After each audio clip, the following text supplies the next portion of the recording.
This is Suburban On Air and Cohen in the City. Here is Mike Cohen. It's called the Pit. It's a classified prison. It's home to the most violent and dangerous criminals the world has ever known. At least it was, until the blast hit. One way or another, I'm gonna find you. How many inmates got out?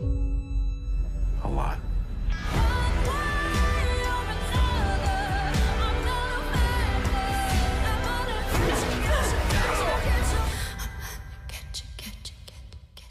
Well, it's been some time now since I have been pursuing an interview with Patrick Sabongui, noted actor, and today he joins me from his home in New York, where he's a little bit under the weather, but he's really been gracious to give me this time, and he's helping me promote the new series, The Hunting Party. It had a special sneak preview on January 19th, but you can see the repeat premiere on Monday, February the 3rd on NBC and City TV. Patrick, great to finally meet you virtually, and I look forward to meeting you in person. It's such a pleasure to be here, and I know we've been trying to get this interview together for quite some time. So I appreciate your persistence, and I'm glad to be here. Yeah, exactly. I thank you, and I'm such a big fan of yours, and also so proud to have someone from, say, Laurent, and also a prominent graduate of the English Montreal School Board, then the PSBGM at Garden View Elementary, and what is now Laurent Hill Academy. We'll get to that a little bit later. So, Patrick, tell us, what is the premise for The Hunting Party? The Hunting Party is, it follows a team of elite criminal hunters, I guess you could say. And the setup is that there is a top secret underground prison hidden in the United States somewhere that's not supposed to exist, that houses some of the most dangerous serial killers the world has ever known. And, spoiler alert, there is a prison break on the very first day. And it's a huge facility called the Pit. And we don't know how many inmates have gotten out. And I get called in to round them all up, and I assemble a bit of a team, including Melissa Roxburgh's character. And she's a criminal profiler and, the best in the business. And so we hop on a plane, hop in cars, and try to track these criminals down. Big fan of hers, too. I watched every episode of Manifest, and she played a cop. So she's probably a really good fit for this show because she's a great actress. She's amazing. She's such a professional. And there's a lot of really interesting psychological profiling in this show where we try to figure out the killer's next move. And so she has a lot of dialogue where she's revealing the psychology of these killers and why they do what they do, and we try to anticipate what they do next. And she is just on her dialogue and makes everything make sense. She's such a pro. And Josh McKenzie, I was a huge fan of La Brea, and he played one of the key characters in that show. Yeah. And honestly, the three of us, I mean, it's a principal cast of 5. There's also Nick Wexler and Sarah Garcia, another Canadian. Yeah. But Josh, Melissa, and I spend a lot of time together. We're the away team, and then Nick and Sarah kind of hold down headquarters and dispatch us and things like that. And so the three of us, Josh, Melissa, and I, spend all day, every day together, and we became fast friends. And it's really been a pleasure to work with them. And I know you kind of got to say that, and all the actors kind of say, "Oh, my co-stars are wonderful." We're texting each other every day. We're sending each other pictures of our day, and we really did get very close. You lived in Vancouver for many years, and now you're in New York City. But you filmed this show in Vancouver, right? Which is where you filmed a lot of stuff in your career. Yeah, and it was purely by coincidence. Actually, I don't know if it's fully coincidence. Not to get too much inside baseball, but it was a local casting director in Vancouver that first brought me to the table. Okay. But then the whole audition process kind of went through the U.S. casting side, and so it just happened to be shooting back in Vancouver. So what was interesting is going back to Vancouver and having to find a place to live, Yeah. rent an apartment, and yeah, it was nice to be back in a familiar place. I read somewhere that you got like acting bug by reading Shakespeare in literature class. Was that at one of our EMSB schools? That was at Vanier College. Okay, at Vanier, all right. Yeah, yeah. Roger Guetta was teaching a literature class. He's also a kind of contemporary artist, and he shared Shakespeare with us, and it just blew my mind. The intricacy, the web, the fabric of the stories, and how it kind of overlaps with history, but kind of not. And there was just something about the poeticism of the language. And Vanier College at that point had never put on a Shakespeare production.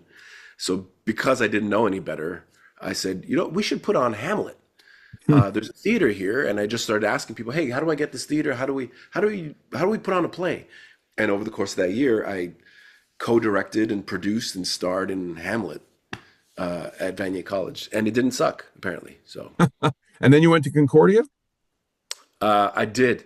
I studied religious traditions of the world for a first year, and then I took off for a bit, went on walkabout, took a year of life, as I like to say, and just kind of wandered the earth for a bit over a year. And then when I came back, I tried to play football again because that was kind of my main area of interest.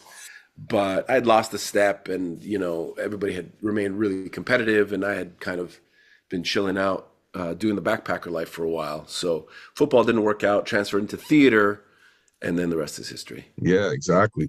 So you've had such an accomplished career. I mean, some of the big shows that people will know you from, it was Arrow. You played Captain David Singh, actually. You not only were in Arrow, but the same character in The Flash and Supergirl. Yeah. I mean, it's that whole universe. So my main gig they call it the Arrowverse, was on The Flash. I played the captain of the police department. Then I got promoted to chief of police. I did that for 9 years, and every year those shows would do like a massive crossover. They'd have Arrow and Supergirl and Legends of Tomorrow, and so it was a big kind of incestuous DC Comics TV show crossover. So that's how I got on all those other shows. Have you ever done Montreal Comic Con? No, I haven't. But you should. I would love to do those conventions, but I'm not sure how they work. I know there's like agents, and it's like a whole other like insular kind of universe that I haven't really capitalized on. I go to it every year. I'm going to share this interview with the people behind it, and because you'd be a big draw. I mean, not only would you be a big draw, but you're a Montrealer. So I mean, how perfect. I mean, it's a massive event. They get like 65,000 people over a weekend. Oh, and I think you'd really find it touching because you're from the city, so I would do it. that. So I'm gonna put the bug in there. It's next July, so we'll see what we can. And my whole family's still in Montreal. Exactly. My siblings are all there, so and maybe your famous sister Mary Margaret could come as well, and she's done some pretty cool shows herself. Yeah. So some of the other shows, Homeland. You had a big role in Homeland, which was one of my favorite shows of all time. What do you recall from that? That was such a blessing, man. Like, I didn't know. It felt like one of those unattainable objectives. I would love to be on a show like Homeland someday, And I just never thought it was really within reach. And when that role started casting, because I also teach acting and I coach actors, and I actually coached several actors for that part. Really? Yeah. And I thought they'd be great for it too. And in the back of my mind, I was like, man, I'd kind of be great for this too, but maybe. Did you play a terrorist leader? Did you play like a terrorist? No, not on Homeland. Not on Homeland. You played what? On Homeland, I played a civil rights lawyer. Okay. All right. Who was Kerry Washington? I think that's the name, the main character. Kerry's business partner. They open up the season, and she opens up a law firm with my character. Oh yeah, of And we course. defend wrongly accused Muslim Americans. Right. Yeah. And this is a really interesting thing about that role, is that it was based on a real guy, Ramzi Kassim, who is a civil rights lawyer. He defends wrongly accused Muslim Americans. He has clients at Guantanamo Bay, and he teaches at Brooklyn College here in New York. So once I got cast, they introduced me to him saying, we've built your character based on him. And so I got to, consult with him, and he was a consultant on the show. And so it was this balance of playing a real dude, but just honoring the script as well and taking some creative liberties. But where I teach now, I'm the head of undergraduate acting at Brooklyn College. Right. Yeah. How ironic. Yeah, and he still teaches in the Department of Law here. Again, in BC, another show that I admit publicly that I watch with my wife every episode.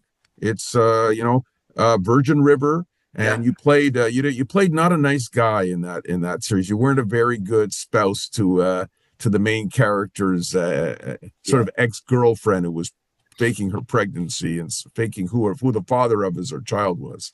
Yeah, what's funny is that I originally didn't read the character as villainous. Yeah.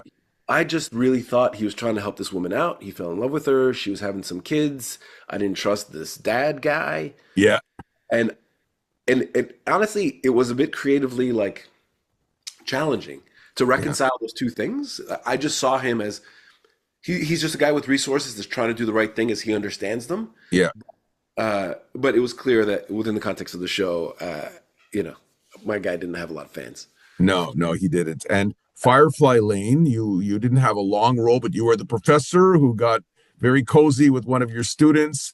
Yeah. That was a pretty cool show, the way it was done, with flashbacks and then the present day. And again, I got into that as well. Great actors there.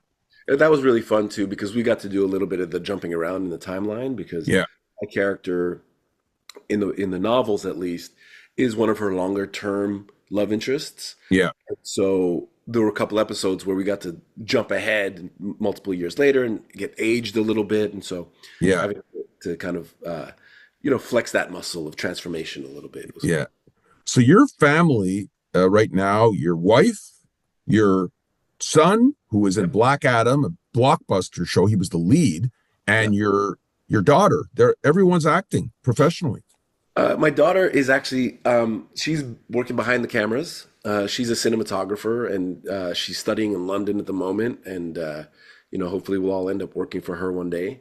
But yeah, my wife, Kira Zagorski, is a very talented, incredibly accomplished actor. She's been on a ton of sci-fi stuff. She actually shot a whole series in Montreal. She did Helix. Oh, wow. Okay. Yeah, for a couple of seasons, and that shot in Montreal. Okay. And my son did Black Adam. He did Million Little Things. He had a role on Legends of Tomorrow. So he's been around. He's focusing on sports and football at the moment. But Bodhi Sabongui. Yeah. Yeah. So terrific. So my last question, Patrick, is how much filming have you ever done in Montreal? Because there's a lot of filming that's done here. A lot of movies, TV shows. Yeah, quite a bit. I mean, I started my career in Montreal in theater and in film and TV. I did a series there called The Art of More for 2 seasons that shot in Montreal. But I would come back to Montreal every few years. We did 300. That was in Montreal. I shot X-Men. A bunch of action films, because Montreal had this history of doing a couple of small shows and then a couple of big blockbuster features. Right. And as much as I'm primarily identified as an actor, I also did stunts for a very long time. And so as a stunt performer, I'd get the opportunity to come back to Montreal and swing swords or crash through windows and such. Well, we hope you come back soon, and certainly bring you back to one of your old schools to talk to the kids about your fascinating career. Thank you very much for joining me, and I wish you the best of luck with this new program, which I'm already watching and I'm already hooked on it. So thank you, Patrick. Thank you. It's been such a pleasure. Great having Patrick Sabongui as my guest.